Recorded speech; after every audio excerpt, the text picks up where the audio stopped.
You may be getting more breaks than you want, but I doubt it. And soon, if you wish to replenish your wine, you can do that. You can hear Barb Jones. Yeah. Yeah! She's got a cheering section here, so take 5, get your wine, then we'll have Barb. Get your cheesecake! Cheesecake, the cheesecake for a little bit. Somebody sit down in front because we've got a great reader who's got an incredible following with her tonight. And so, yay! Can we hear it for Barb Jones? Give it up for Barb! Okay, good. We like that. We like that. Barb is an incredibly gifted poet who unfortunately started her career as a lawyer but saw the light. And I should have said that about Nancy Nelson too. She started her career as a lawyer and saw the light. But Barb now is an assistant editor at Minnesota Lawyer, so she's found a way to combine writing and lawyering in a creative way, but it's still not poetry. So her soul still speaks to her in a way that we get to hear tonight. So again, Peanut Gallery, let's give it up for Barb Jones.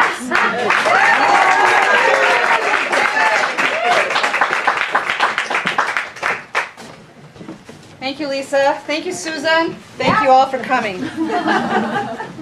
And staying. And staying. And please have some pink cookies.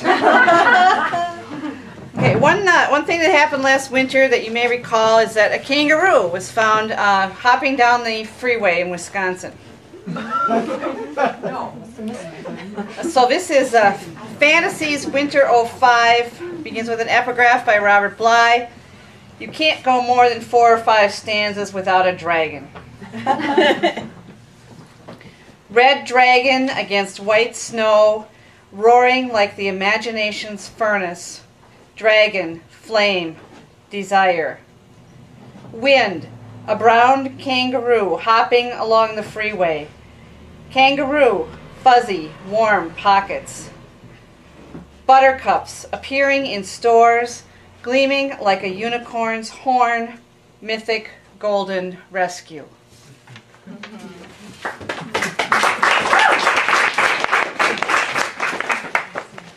Okay, this is for all my women friends here tonight.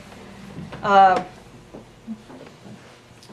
name of this poem, I wrote this more or less on my 50th birthday, and the name of this poem is When You're Middle-Aged, the Waiters Flirt.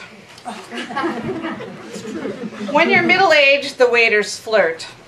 The smart ones, anyway. When did we get so old? The Gen X waiters call us girls, particularly in Uptown. Actors. Perhaps the dear boys wonder how I could possibly maneuver the traffic. They probably think I'm looking for Becky's, that 1960s Lowry Hill cafeteria. Red velvet, Christian tracks, and chicken pot pie. No, I am so the hipster at Bar Abilene, where the menu lists 1,000,000 margaritas. You should have a Latin lover, the waiter purrs.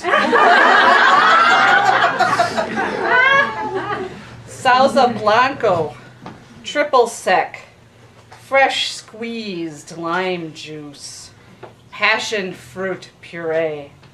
He checks back frequently, winks.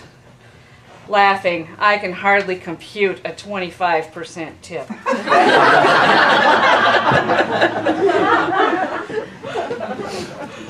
At Chino Latino, the waiter lays it on thick. Whose 29th birthday are we celebrating? We are a table of 5. He knows we can't hear much over the music. We won't remember anyway. Plus, we're fussing like chickadees about the unisex sinks between the men's and women's bathrooms. I'm carrying my sequin cigar box purse and wearing red, slightly drunk.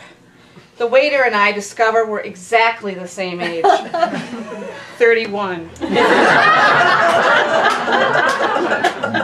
He admits, this isn't my first table full of women.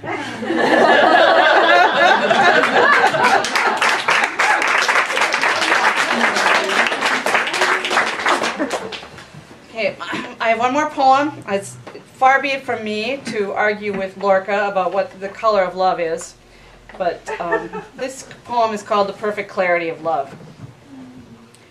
Yesterday I drove by a great garden of sunflowers, more black-eyed, yellow-orange, bobbling to the wind's beat than I had ever seen in my citified life. Today they're gone. I dawdled along the highway, up and down the same stretch of road, feeling slightly crazy they were right here, searching for the Inca's sun god, the yellow Van Gogh called the perfect clarity of love.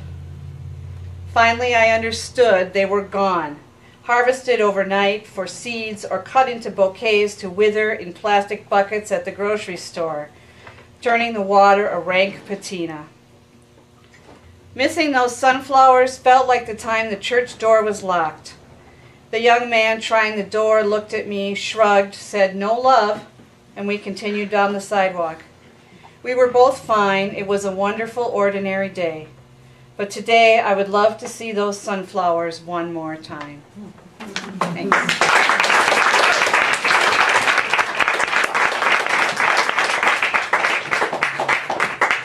Barb, one more brief break and one more poet.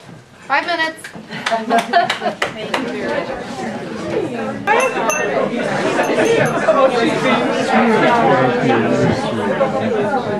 We're in the home stretch. Yeah, that's it for the year.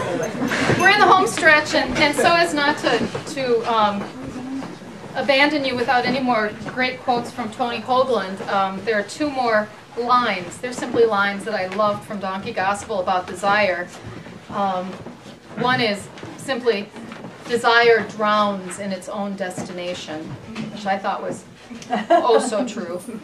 And the second one I thought true as well. As long as there is desire, we will not be safe. So, and I am your final reader. So, thank you. My name is Lisa Kallenberg, and I am your curator tonight. I hope you've all had a nice time and have enjoyed the art, which is magnificent, and I'm sure Susan would love to talk about it more at your leisure. The gallery is open. Just call me, make sure I didn't go to the grocery store. I mean, that's kind of how it works. So you just knock on the door and wait. If I'm on a ladder upstairs, it takes me a while to get to the front door. We wave at people going around the corner going, we were here! So be patient if you just show up. I'm probably here. Otherwise, call first. Make sure I wasn't inspired to go to Rainbow while you were inspired to come. So. What she means is the gallery is so popular, it's by appointment only. Please call first. But I also mean it's no big deal. I live and work here. She lives there. Yeah, And we'd also like to thank her son John, who is filming tonight for posterity.